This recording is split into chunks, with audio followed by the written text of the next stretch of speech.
क्या यूपीआई अब फ्री नहीं रहा? रिसेंटली एनसीपीआई ने एक इंटरचेंज फी के बारे में बात की, यानी 2000 के ऊपर के पेमेंट पे आपको 1.1% फी देना पड़ेगा। क्या ये फी आपको देना पड़ेगा? वेल, एज अ कस्टमर अगर आप ये समझ रहे हो कि ये जो यूपीआई फी है आपको पे करना पड़ेगा, तो आप गलत हो। एक कस्टमर के लिए यूपीआई फ्री ऑफ कॉस्ट है और हमेशा रहेगा। देन ये पेमेंट कौन करेगा और क्यों करेगा? कहा जा रहा है कि पेमेंट सर्विस प्रोवाइडर्स और बैंक्स जो यूपीआई का साथ देते हैं पेमेंट करने में, वो ढंग से रेवेन्यू नहीं कमा रहे हैं, वो लॉस में जा रहे हैं। दैट्स व्हाई यूपीआई ने 2000 से एबव ट्रांजैक्शंस पर 1.1% फी लेने की सोची है, जिससे पेमेंट सर्विस प्रोवाइडर्स और बैंक को अच्छा खासा रेवेन्यू प्रॉफिट हो सके। सबसे पहले डिकोड करते हैं एनसीपीआई ने कहा क्या है। Digital wallets like Paytm wallet, किसी से भी अगर पेमेंट होगी 2000 से ज्यादा का पेमेंट होता है तो अब यूपीआई उस पे 1.1% चार्ज करेगी। सेकेंड, यह समझने वाली बात है कि जो ट्रांजैक्शन 2000 से नीचे की होगी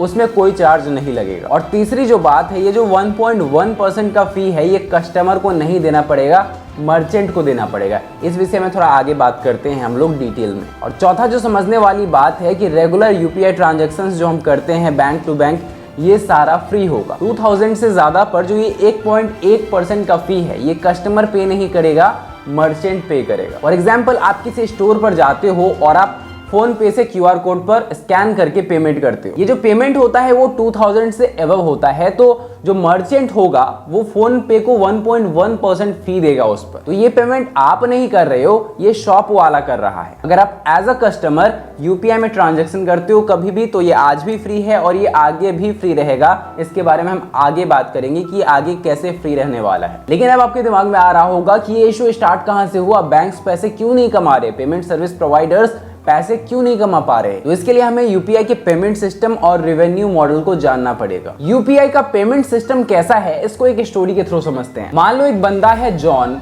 जो अपने गर्लफ्रेंड मैरी को पैसे सेंड करना चाहता है। वो अनदर सिटी में रहती है, लॉन्ग डिस्टेंस रिलेशनशिप होगा, तो वो कैसे पैसे ट्रांसफर करेगा? वेल, उसके फोन में यूपीआई इनेबल्ड एप्स है जिससे वो पेमेंट ट्रांसफर कर सकता है, तो वो उसका इस्तेमाल करता है। जॉन ऐप ओपन करता है, मैरी का वर्चुअल पेमेंट एड्रेस डालता है, पेमेंट डालता है और सेंड कर देता है। अब ये रिक्वेस्ट यूपीआई प्लेटफॉर्म के पास गई, यूपीआई प्लेटफॉर्म ने रिव्यू किया और इंस्टेंटली जॉन के बैंक में मैसेज भेजा कि इतना पैसा डेबिट करना है। अब जॉन का बैंक जो है जॉन का अकाउंट चेक करेगी कि इसमें पैसा है या नहीं। अगर होता है तो वो यूपीआई को कंफर्म करेगी, फिर यूपीआई जॉन के बैंक को मैसेज करता है कि आप पेमेंट कर दो। उसके बाद जॉन का जो बैंक है वो मैरी के बैंक में पैसे ट्रांसफर कर देगा एंड उसके बाद यूपीआई के थ्रू मैसेज आ जाएगा जॉन को कि हाँ पैसे ट्रांसफर हो गए। अब ये जो प्रोसेस होता है वो सेकंड्स में होता है। मान लो आप पेमेंट करते हो यूपीआई के थ्रू, तो यूपीआई इंस्टेंटली ये सारे प्रोसेस करता है। क्योंकि यूपीआई इतना ज्यादा इजी है एंड फ्री ऑफ कॉस्ट है, जिस वजह से यूपीआई के थ्रू बहुत सारे ट्रांजैक्शंस हो रहे हैं। अब आपको लग रहा होगा कि यार यूपीआई का इतना ज्यादा इस्तेमाल हो रहा है तो पेमेंट सर्विस प्रोवाइडर्स जो है जीपे, फोन पे, ये सब मस्त छाप रहे होंगे एकदम। But look at this graph, look at this picture, इसमें पता चल रहा है कि जीपे, फोन पे जो कि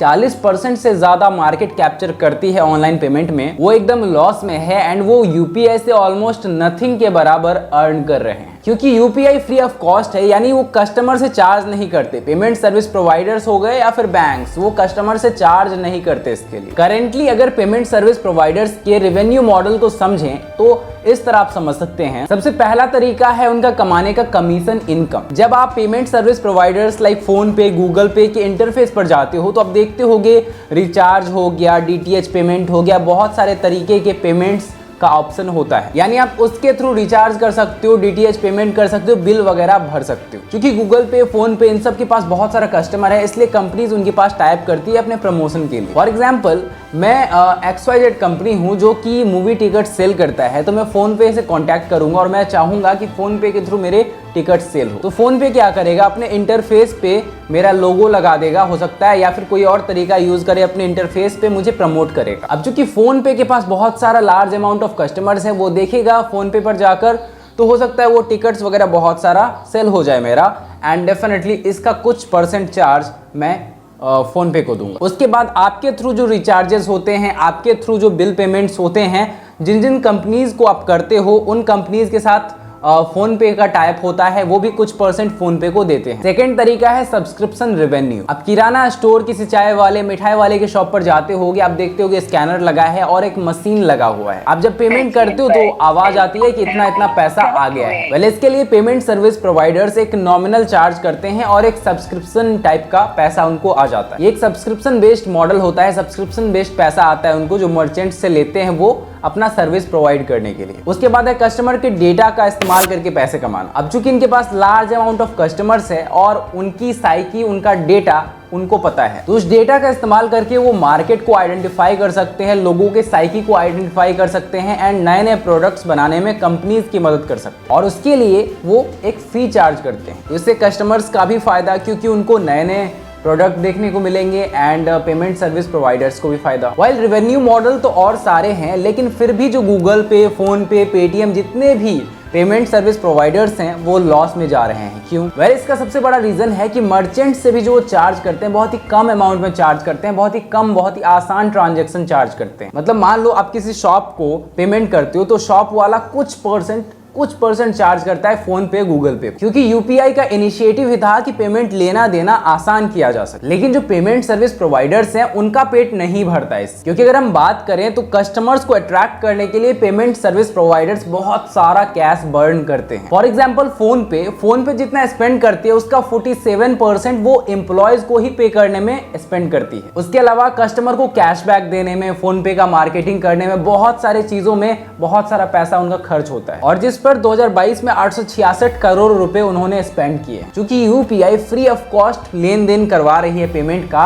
एंड पेमेंट सर्विस प्रोवाइडर्स कुछ यूनिक तरीका नहीं निकाल पा रहे हैं पैसे कमाने का, जिस वजह से ये कुछ खास प्रॉफिट नहीं कमा पा रहे हैं। और इनकी थोड़ी सी भी गलती अगर हुई तो बहुत सारे ऐसे पेमेंट सिस्टम्स बैठे हैं जो इनका जो मार्केट शेयर है वो खा लेंगे आराम से। तो जिस वजह से ये रूल लाया गया, जिससे मर्चेंट से 1.1% अगर चार्ज किया जाएगा 2000 से एबव ट्रांजैक्शन पे, तो यहाँ से कहीं ना कहीं प्रॉफिट जनरेट किया जाएगा payment service providers and bank के लिए। वेल, आपके दिमाग में आ रहा होगा कि कहीं अब ऐसा तो नहीं होगा कि आगे यूपीआई कस्टमर्स के लिए भी कोई रूल ला दे कि अब पेमेंट करने के लिए आपको कुछ % पैसा देना होगा। वेल, ऐसा बिल्कुल भी नहीं होगा, क्योंकि यूपीआई का इनिशिएटिव ही है कि वो कस्टमर्स को फ्री ट्रांजैक्शन करने को दे। यूपीआई का जो लार्जेस्ट एसेट है वो आप हो, ना कि आपके पैसे। आरबीआई ने 2025 तक अपने पेमेंट विजन की बात की थी, जिसमें उसने 4E की बात की। 4E थीम था उसके पेमेंट विजन का, आरबीआई के पेमेंट विजन का। 4E का मतलब क्या?